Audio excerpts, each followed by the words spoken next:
of Second. the ever me. I think it There we go. disappeared. We're live. Hey, we're live. Just as predicted, there's futzing going on.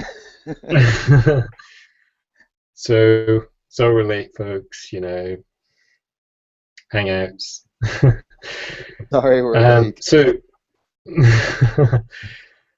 so if you're expecting some highbrow, knowledgeable information burst from Alan and myself, you've come to the wrong place. This is where Alan and I chew the fat. We try and work out what's working with using WordPress as a open course kind of aggregation platform type thing. What's not working with it, and just swapping notes really. So you can try and join in with this and throw questions in either via Twitter or perhaps from the event page on the Hangout. So my handle's Hawksey, and Alan's is obviously Cogdog. But I guess you knew that. Otherwise, you wouldn't be here listening to me drivel on. So then, Alan, what's been happening? I haven't done anything. You've got a course in motion. The course I'm working on from Virginia Commonwealth, that there's a lot of people involved, and but there's still a lot of brainstorming and stuff going on with just the course planning that I'm not part of, and I'm asked to build an aggregator of some sorts. And so as typical in projects, sometimes you probably get this. Sometimes you get like a really neat project plan and it tells you exactly what to do. Yeah. And sometimes you just go into the studio and start mixing things. So, I really thought originally, I've been really intrigued by the work you've done to create, a Google Reader type window into a blog flow for the reasons we always saw in DS106 with hundreds of blogs. It's really nonsense to try to capture it in a normal blog chronology because so much stuff goes by.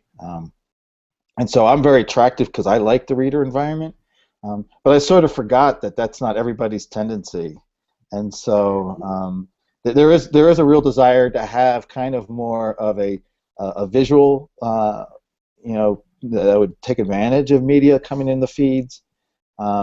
So I think for the main site, this is my general plan, and literally this is going to be built the week before it happens. Is that we're going to have more like the other syndication sites I've had, where we've got the stuff coming in, but I'm going to be trying to do things to extract the images and for the blog flow, and create something on the front page where we will have the feeds will be tagged by whether they're online or they're VCU, whether they're faculty or student, and even the students are in sections, so we can slice and dice the feeds into categories. So I think there's going to be, for at least the blog stuff on the site, it's going to look more like a blog. But I think behind the scenes, and this is what I want to talk about, I'm still going to bring in Twitter, but I sometimes wonder about the value of mixing Twitter in with all the other stuff. And so, you can view Twitter on many places. We have your spreadsheet set up, or maybe we just view the Twitter stream separately. But I think it's worth bringing that data into WordPress. With the idea down the road, we might be able to do something with it, like some of the, the work you did with the impressive snowflake. But I still don't know exactly. But I have this idea of, and I've checked out theoretically it's possible, is I could create a second site with a different theme, but use the same primary database. And from what I understand, you basically have a second options table, and in your config, you tell it to use a different options table than the original. But basically, you're getting the same feed content that the graphic site is coming in, but then build like a course reader view of it.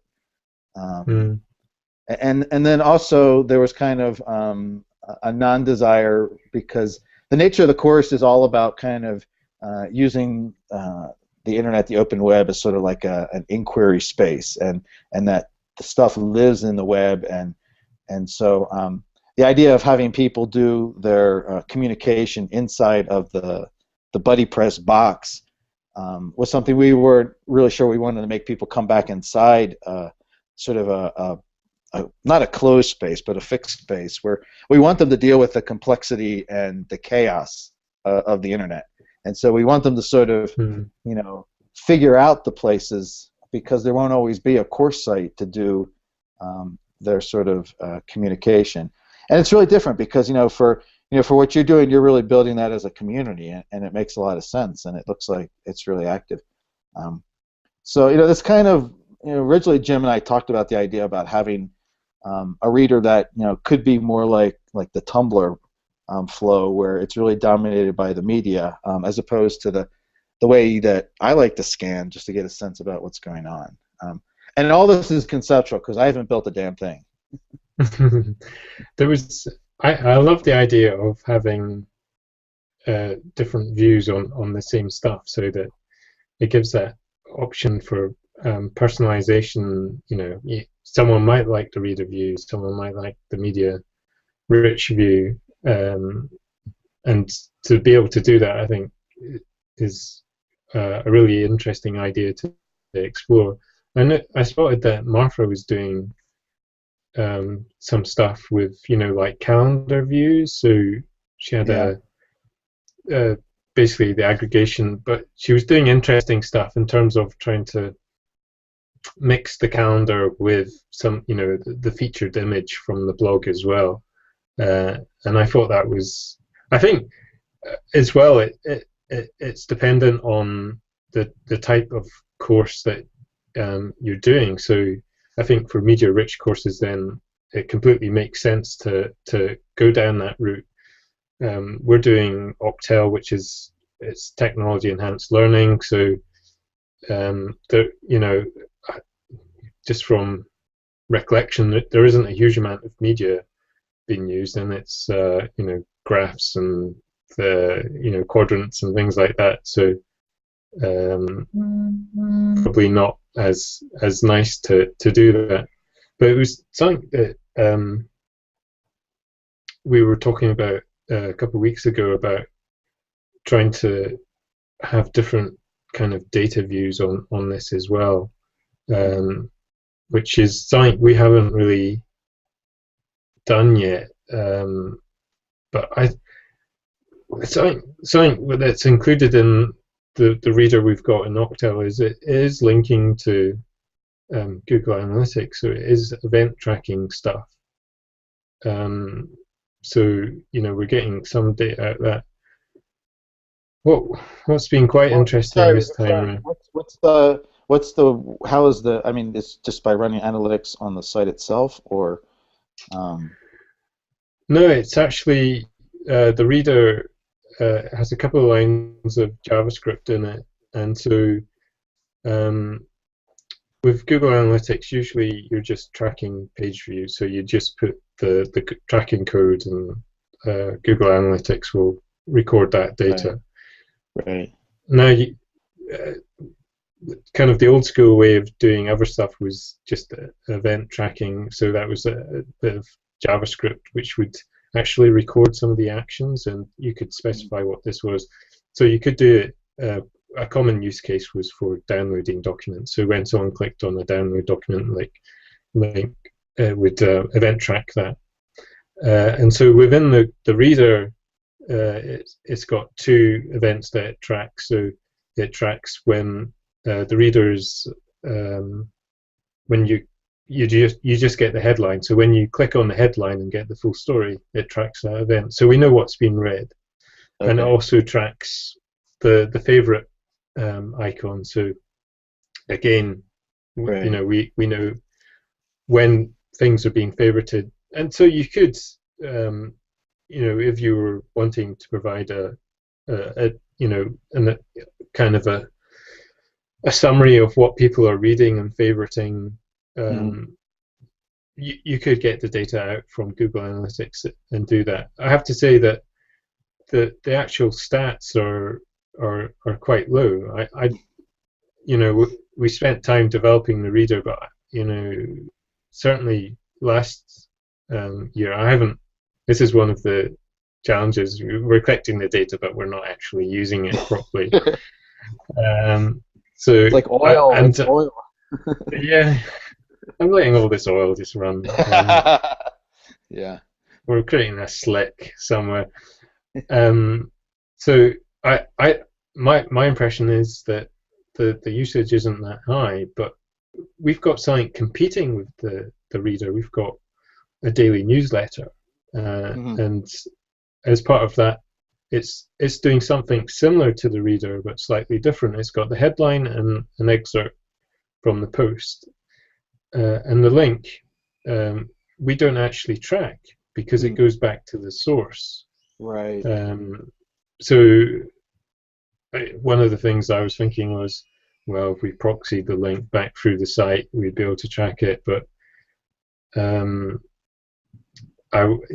was, or we could have wrapped it in a shortening service and save time doing that, get the stats that way. But I don't know. So those sorts of things make me feel uneasy. There's tracking and there's tracking, but I don't know. Yeah, and then how much can you surmise from that? I mean, you can know what content people are looking at, but I mean, what do you do with that? But it's interesting exploration. So you're able, and I need to go back and look at your code now to see how you attach these events to. So there's a different sort of tracking for whether they're favoriting versus opening a link, and it's let me see if I can just quickly. You keep talking, and I'll see if I can. No, because that could be something I could incorporate, and I'm even wondering when I build my or when I build a standalone reader, because I won't be doing it within the BuddyPress space. Oh, the kids are having fun. I can hear them. That's cool. Whether I'll be able to use your newer code, at least for the reader functionality part.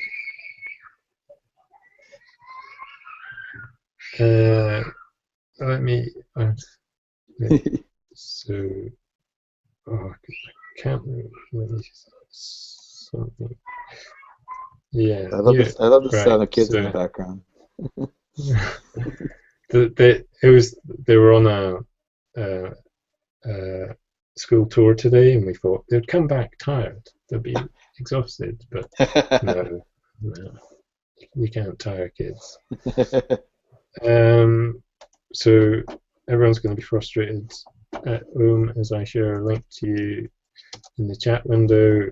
Maybe I can just dump it on the event page as well. So if people are looking on the event page, they can see it. Well, if you're collecting data on this Google Hangout. So I just put it's using the old school. Google Analytics has now got quite a bit more in terms of they have what's called a measurement protocol API. Which lets you do a lot more, and with universal analytics, which allows you to not just track web, but mobile device interaction, application interaction. There's a lot more, but we're doing it the old school way of you're basically pushing to an array what you want to track. So you can label it how you want. So we actually, within when we're tracking what's been read, we're tracking the URL of what's been read. Right. So, and again, because the reader goes straight, you can read what someone has posted in the reader, but also you can hit a link and see the source and comment on the source. Right. Is the idea. How many people hit that link? I don't know. I should maybe add some tracking to it. You mean the popping open the accordion versus going to the site. Yeah, yeah. But again, another piece of data that I won't be using. No, this is cool. I never thought about this. So, are you able to? Well, you might explain more, but I'd be curious to see. Maybe you can do a screen share or a screenshot of what it looks like in Google Analytics. Sure. Let me see if I can grab a window. So probably will help for people to see what I'm talking about.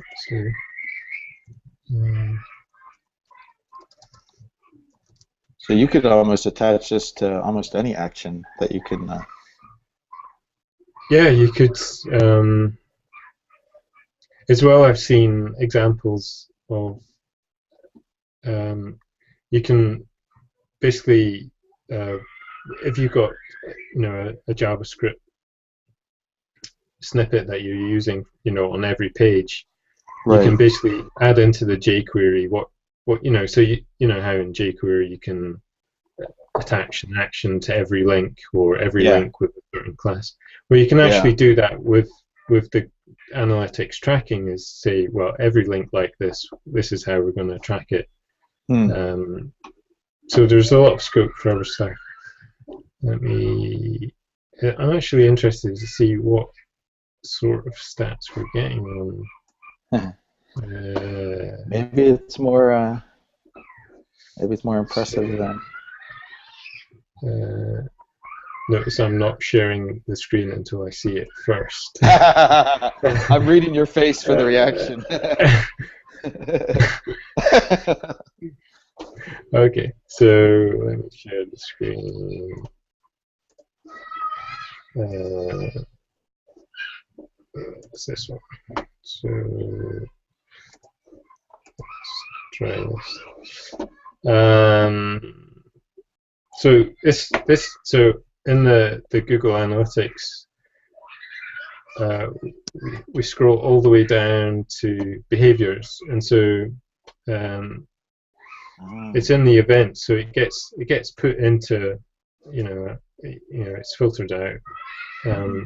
So you're specifying your own event category. So we've got the course reader event category. Okay.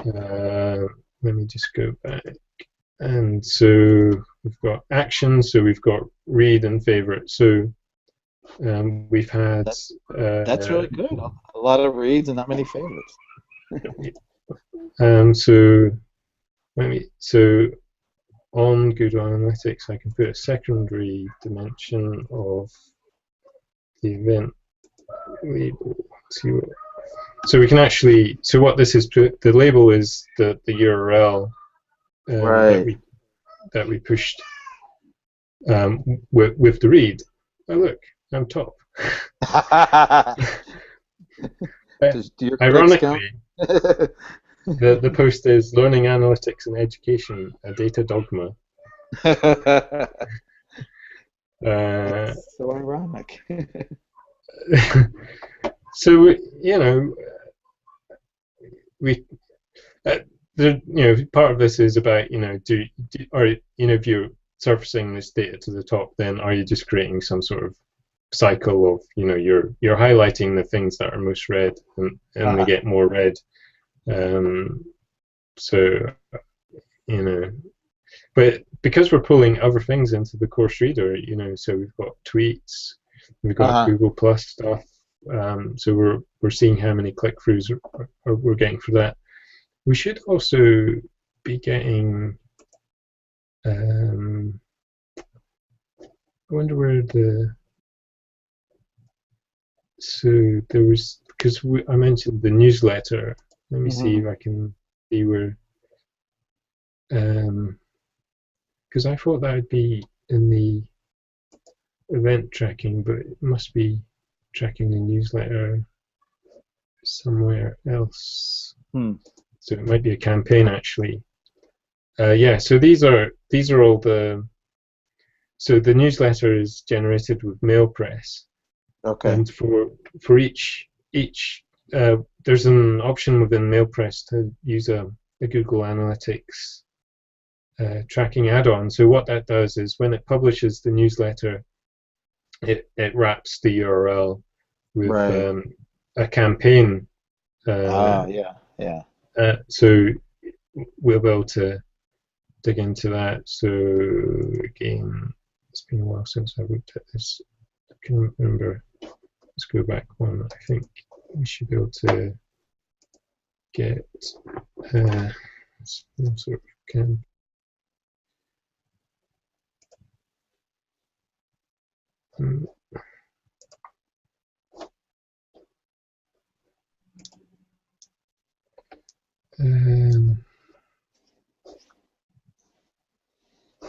Yeah, I can't. You'll be able to dig out what people are hitting within the newsletter, but so if we look at review, That's good because you can compare it to what people are clicking on the site versus the newsletter.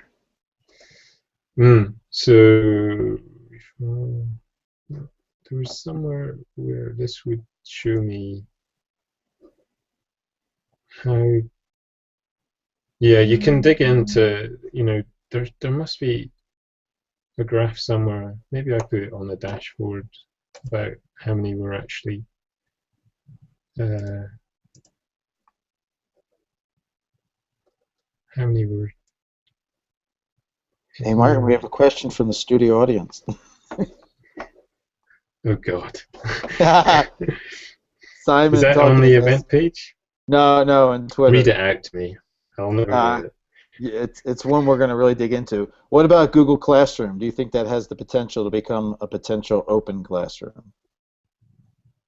I honestly haven't even looked at Google Classroom. I've read tweets about it, so I have no basis.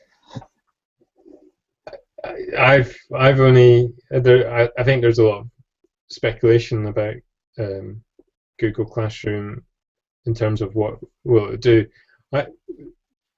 Reading the kind of the material around it, for me it sounded more about automation and pushing out assignments and collecting them, that sort of thing.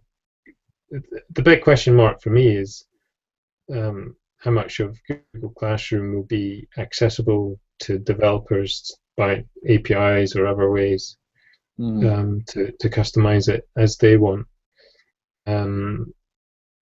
So yeah, I think the launch is September. So okay. I don't know if it's a case of Google giving themselves 6 months to actually work it out what it is they want to do. I just always, the words come to mind. Remember Google Wave. I love Google Wave. I know. I wrote so much about that. It was fascinating, and then yeah, we could come up with all kinds of theories, but it's interesting to see how much it's taken a while. But so one of the things I'm interested in is Google Apps Script, which is a way to automate and customize docs and spreadsheet and sites, and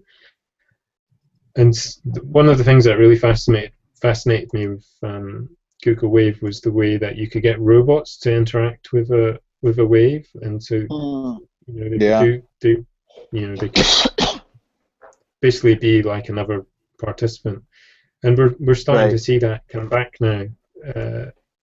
Google Apps Script makes interacting with Google Docs now a lot easier.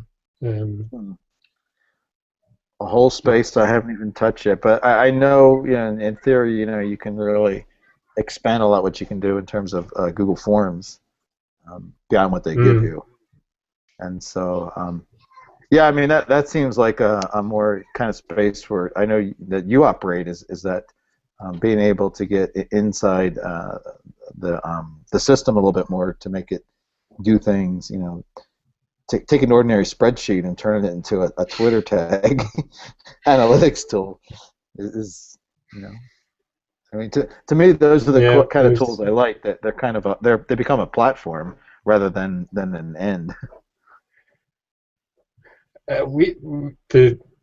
The app script is something that reappears a couple of times in our course, because feed WordPress pulls in RSS, and a lot of people are killing off RSS. Yeah. Using app script, for me anyway, is an easy way to convert someone else's API into an RSS feed. It's interesting as well that using other services as well, or even if there isn't an API now, you can, and there's obviously legal implications around this. It's becoming easier to scrape websites. So one that I wrote about recently is called Import.io, and that has a very graphical user face where you can just start highlighting parts of the page, and it'll just grab that data on a regular basis as well. So if it updates, you've got a data set which you can then integrate into different places. One of the things I haven't looked at yet, but keep meaning to, is that this week some legislation came in that now makes it legal to scrape, to data mine sites, even if they're copyrighted. The main caveat is you can't do it commercially. It has to be non-commercial, and I'm sure there are a lot of other constraints about doing that, but I think that opens up some interesting stuff in this space. Of George Siemens started writing about the learner knowledge graph, so actually getting a better picture of what a learner is doing by pulling in their activity from a lot more spaces.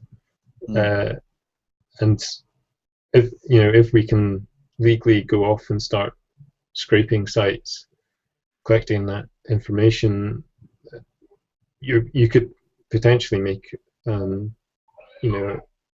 very rich data set. But again, there's a lot of ethical parts to that.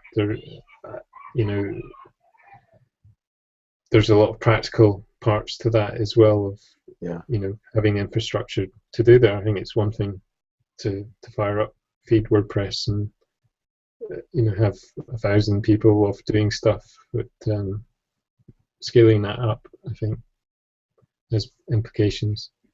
Yeah.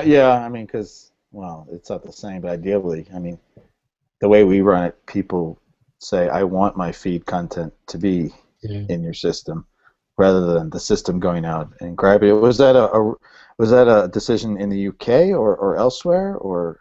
It's UK legislation. Right. So I have, other than seeing the announcement, I haven't dug into the practicalities of if you go to external site. But it's interesting, this year in Octel we've had a lot more requests for people wanting their data out of the course. So that's more, so far, because we incorporate forums into the site. People are saying, well, I'd quite like to get this out. I think they're less aware or concerned with what we're aggregating, because predominantly it's other people's blogs. So if you're blogging, you've already got access to that data, and you should be able to export from WordPress easy enough, Blogger or whatever. So the other kind of main data source that we're picking up is Twitter. We've got other channels, but the bulk of data is tweets coming in. Right. And again, people could export their own personal archive. Interesting if people want to have access to and export the entire data set. And that's one of the good things about collecting the tweets in Google Spreadsheet, is that data is there throughout the course. People can easily download it, and that's something that we have in parallel. So we're collecting it into the WordPress site, but and this is one of the lessons we learned from last year. Was that time I was just using the spreadsheet, and it was harder to integrate it into the course, into the things like the reader. So that was actually something I took from you. I know you were interested in getting RSS out of the spreadsheet. So yeah, I saw you did that. Are you using that, or are you primarily going from the Twitter API? No, the spreadsheet basically becomes halfway house. So it's collecting the data, and then we're re-exposing the data as an RSS feed into the site, which is a complete breach of Twitter terms of service, as I understand it. Really? So because you're getting it from well, that's interesting. Because you're not getting it directly from the API? I think so, and my argument is that my interpretation of Twitter's API terms and conditions is storing the data in the spreadsheet is absolutely fine. Mm-hmm. A little more grey about making it available for people to download. But my argument is that the way I'm exposing that data is it's not the raw data. It's not from the API. You get it's a JavaScript object. So you're basically getting a field for name, tweet, location. So it's very easy for you to separate that out into lots of it's fragmented essentially. And what we're exposing in as the RSS feed is basically Twitter embeds. So it is pulling out the block quotes. So all that useful data isn't there anymore. It's all in one chunk of HTML.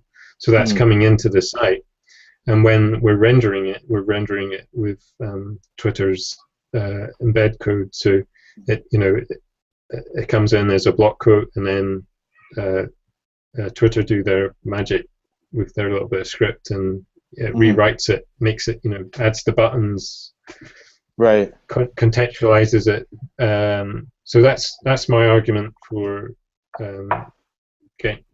saying we're exposing it as an RSS, but it's basically an a feed of embeds. Is there a reason why you just don't feed out the link to the tweet and then use the WordPress auto embed, which I think does the same thing? You could do that. I don't know why. Yeah, I think one of the advantages of using the embed code, and is it's a block quote. So hopefully that way, because we're integrating into BuddyPress. Right. It's coming in as a block quote, so there's contextual information that you can search on, or appears into the stream. So it's not just but I don't know if WordPress would somehow take the embed codes and process it on the search. I'm thinking when I used because I use someone else's app engine that takes the Twitter JSON and renders it as an RSS. What you get in WordPress is the text of the tweet is the title and the content, and then you get a permalink. And so I see what you're saying. The fact that you get the body of the tweet as well is useful. It sounds it's more or less the same thing. That's cool. I was curious when so you've already done some things with the App Engine script to take an API and render it as an RSS feed. So that's not really that hairy to do. No, so I think one of the main ones that's been used is Google Plus. So there was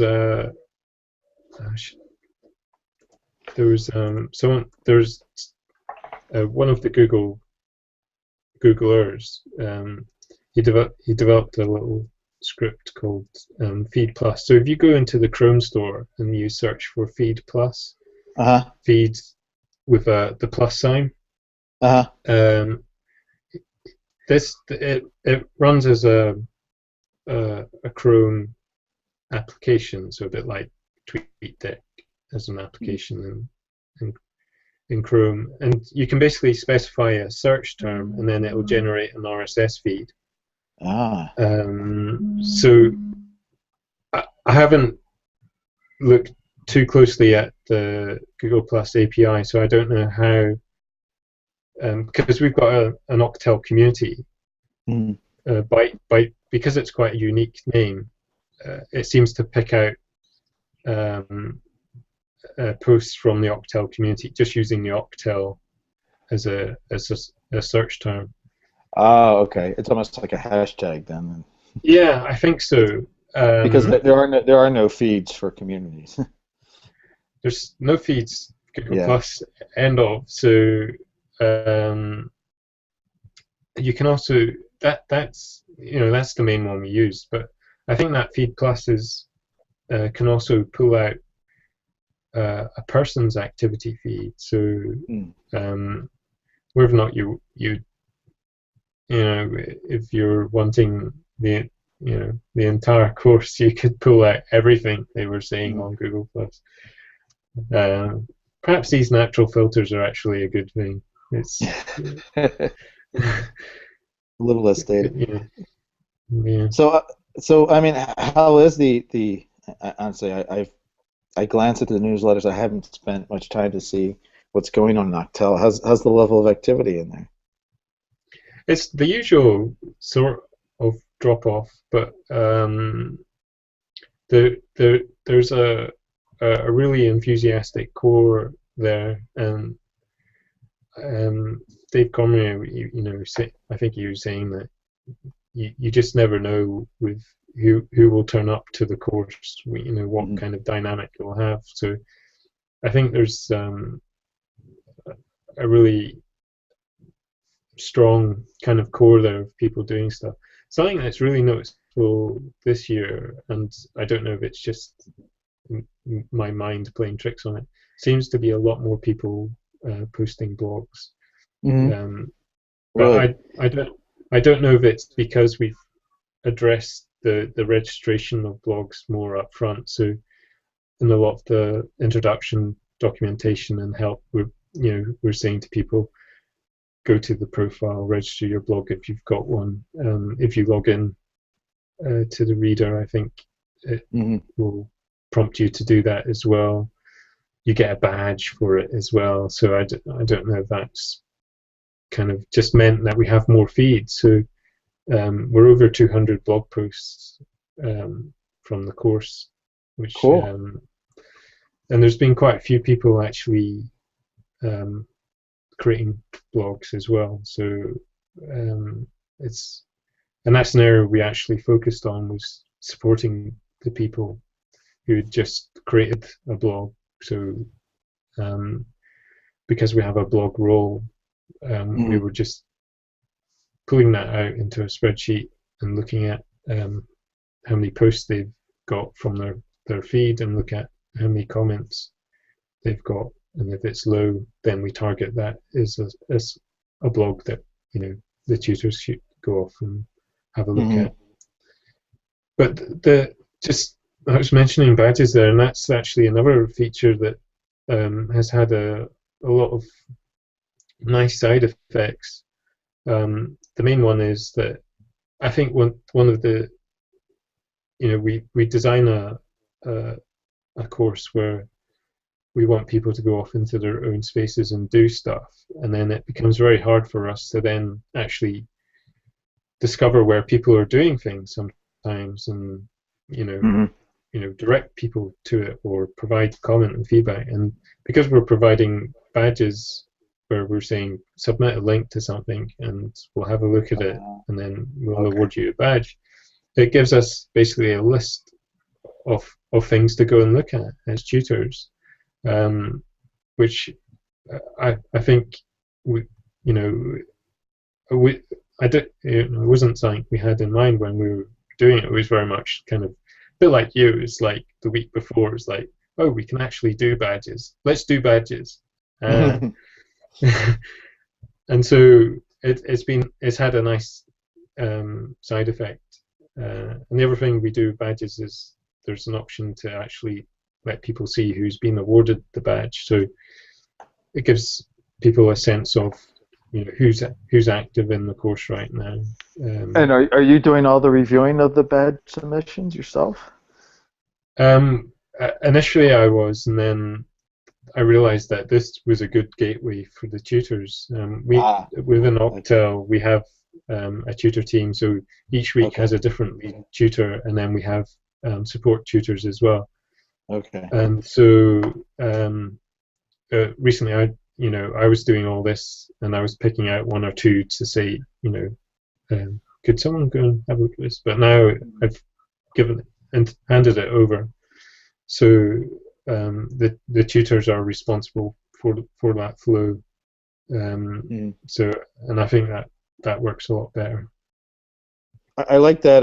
That if you only do one thing, that's a nice. Yeah. Go ahead. I think we're conscious that these types of courses can be quite daunting in terms of the activity and the spread. So to give focus, I think, is a nice thing for people to have. Mm-hmm. It's nice motivation as well. It's like, it helps because yeah. Well, it was always a struggle with, when I do my DS-106 weekly assignments, they're these huge pages. And, yeah. I mean, I went around it by collapsing them into accordions, just so it didn't look so long. Are your week materials, are they driven by Wikipedia, or is that with? I'm noticing the contents. That was a plugin. I think it's called TOC Plus or something. Okay. It just collapses the headers. Yeah. You just put in a TOC shortcode.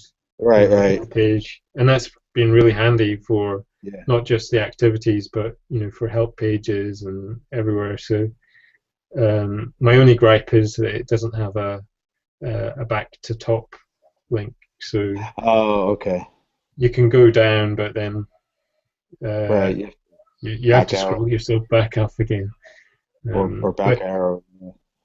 It's also been handy. It saved us having to put anchors into the page because it does that. Yeah. So if we do want to link to something, then we've got a link already there. So it's automatically anchoring. That's cool. Yeah. My note page is getting full. Let me just see if I can. Let's see. I think it was called TOC Plus.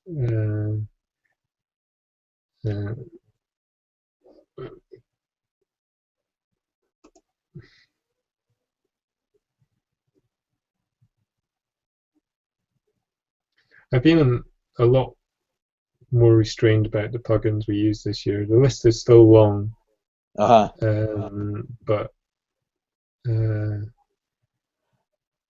I always start with grand ambitions of being scrimpy with the plugins, and then I end up with that long list. Yeah, a lot of it's just tweaking body press.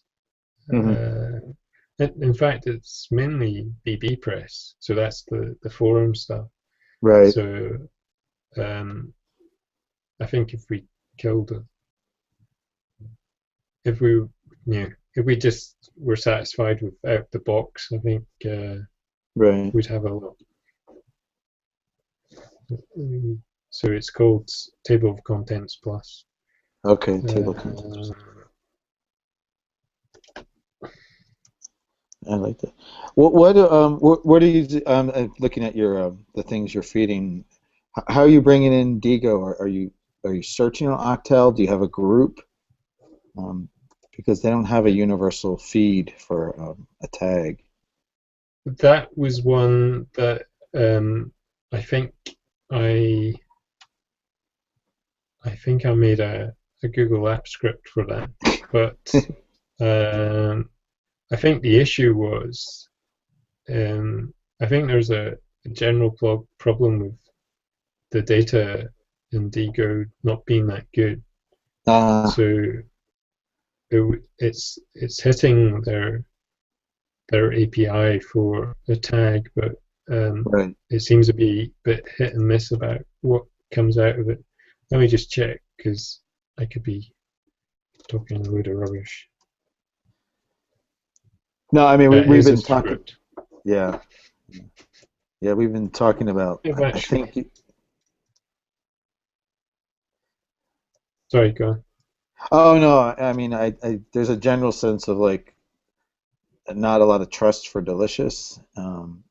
Plus it's quirky. Academics seem to there's a lot more that you can do in Digo, but that thing that it doesn't have the social bookmarking capability of getting a feed from a tag across the Digo space. So we're actually considering having people like do their own social bookmarking and then on a regular basis add their own best of what they bookmarked into a group. But that might not be viable either.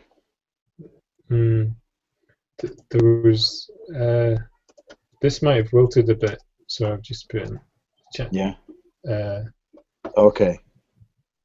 So that's where I was kind of frustrated by the lack of RSS. So there should be a link into the post to the script that uses, but I've got a feeling it's not been particularly effective this year. I don't know if it's just certain tags that it doesn't index properly or something, or maybe people just aren't using the site. So Scoop It is not reliable either? Scoop It's getting... They do have RSS feeds for individual scoops. Yeah. For topics people are collecting, so that's good. But I don't. There wasn't a search right RSS feed, so that was another one that I think that might have wilted, or they've changed it up a bit or something. I remember setting these up. It kind of is the state almost of people's understanding and use of syndication that it's not of high demand, so the providers don't see a reason to make cable for a tag to be generated for all activity across the site. So it did. So the Scoop It seems to be that script seems to be working to a degree. It's let me check. Digo.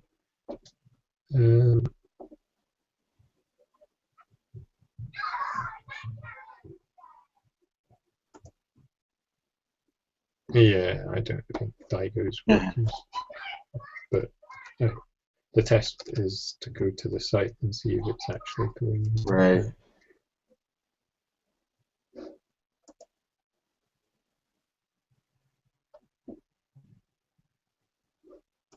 But there was a bit of activity on LinkedIn, and that's a site.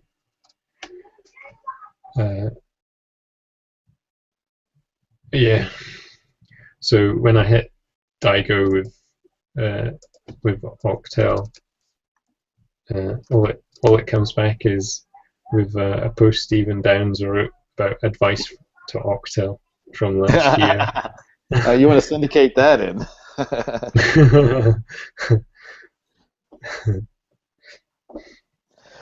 I was also wondering, I like the way you're using the I forget the name of the service, the shared count that gets appended to the bottom of each item. But that's just getting a fresh data every time by hitting that service. Is that something you ever thought of storing as?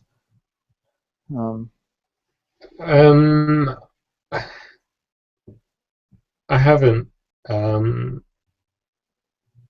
I used to do that sort of thing for my own kind of blog feeds, but yeah. I think the thing that's missing is really, and I think this is something Martha and Jim looked at, was pulling the comment count in. But that only would work for WordPress. And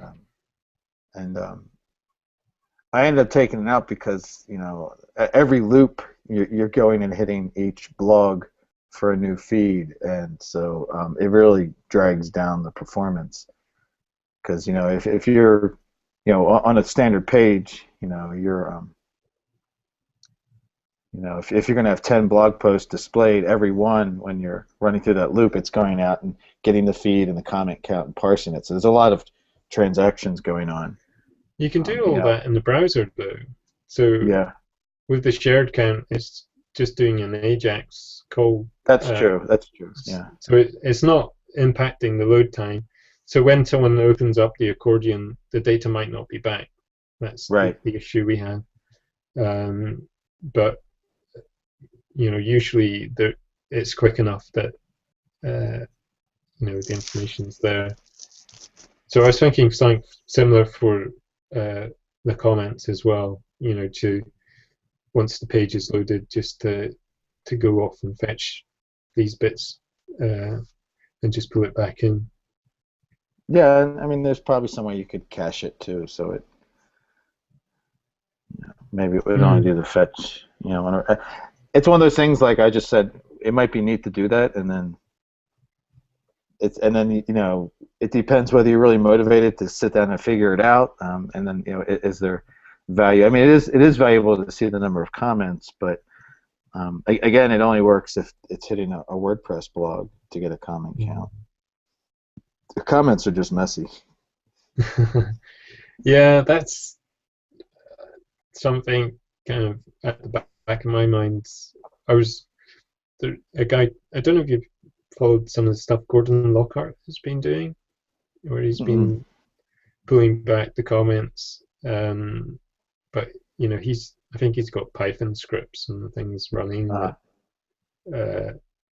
Python's something that's been on my to-do list for years now, and I've never done it. So just let Tony do it.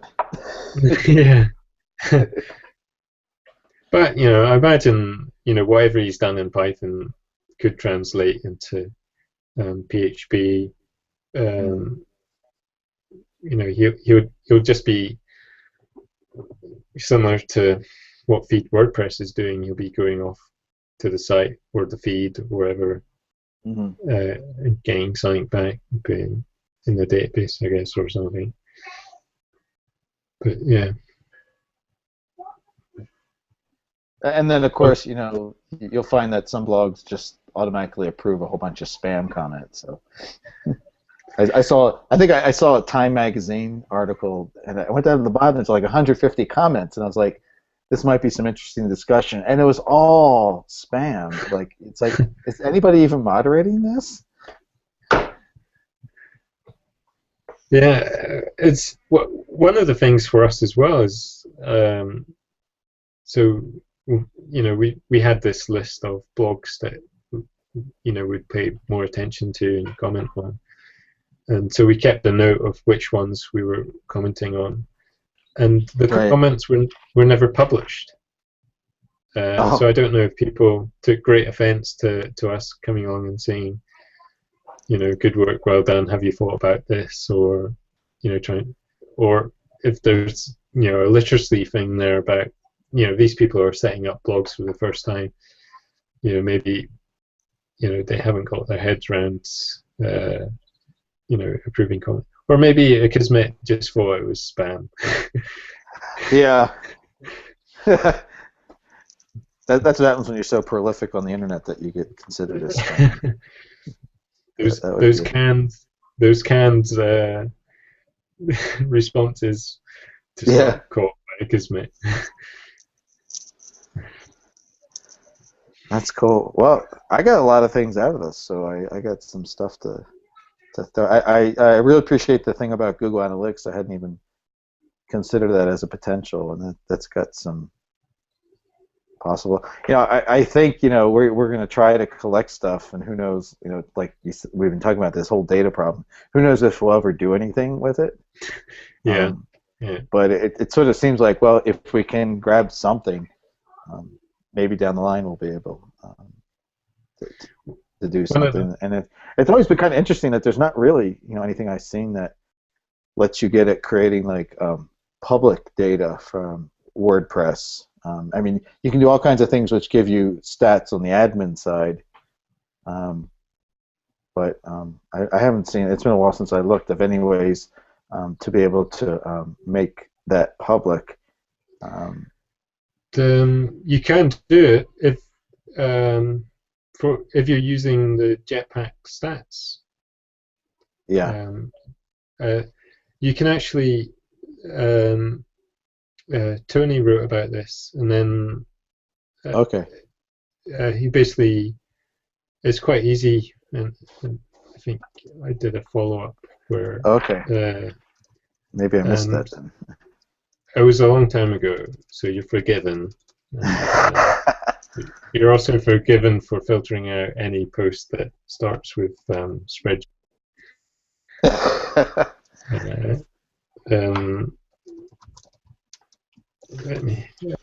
So I think Tony created a Google spreadsheet template where you can put your API key in for I think it's Akismet is the key you use, and you basically get the raw data out. So you're not going to get you have to redraw the graphs. Right. But there's a way to get that data. Yeah. That's interesting. Are you running the WordPress.com stats as well? Yeah. Okay. Let me see.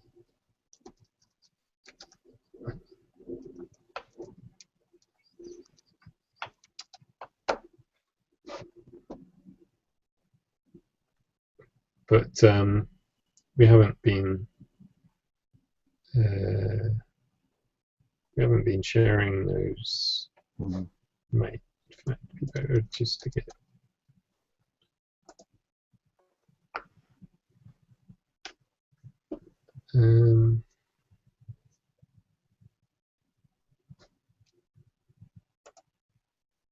Yeah, here's two.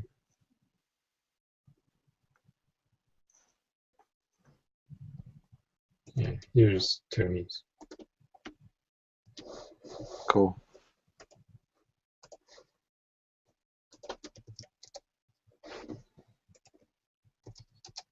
$2011. Does he blog anymore? Tony's been so cranky lately. I don't know what to do about the guy. I think he's feeling a bit more Google search love. So yeah, I think he's feeling a bit better. He's feeling a bit more loved. Okay. But yeah, it's interesting. I've gone in kind of a lull right now. I've just been so busy. There's a long list of things I'd like to write about, but I look in envy at you and Jim just filling my reader every day with stuff. Jim's on a tear. Yeah, well, no, I'm starting to end up making a list of things. Like, I really want to sit down and write this, and then it's like, oh, yeah, I promised to do this stuff. So, and speaking of which, I have to go pretty soon because I have another call coming up. That's okay. Another project, but I like this. You know, I do something similar with another colleague with my digital storytelling stuff, and frankly, the best part is just having these conversations. You know, and whether we say anything prolific or not, I appreciate it, and it's a whole different flavor of the interaction than the stuff that gets passed out in micro tweets and blogs. So there's a lot to be said for conversation. No, I think it's great as well because it's in the pace of the course and getting it out, there's not a huge amount of time for personal reflection on what's going on around in this space, and so having a conversation I think is incredibly useful. If not, just a great reminder of all the things that you should have done but haven't. No, actually, the difference is here. Like, I keep talking about the things that we might be doing, where you've actually done them. So, scrambling to catch up. I mean, it's going to be crazy. I mean, this course opens on June 9th, and there's nothing in place. I think it was similar to Octel this year. We did have the very neat project plan, and I did have many conversations in the team planning where I would say, and other business. I haven't done the site yet, but it'll be ready next week. Yeah, next week. Well, but you did come through, so it's the the airplane you're building in the air is flying.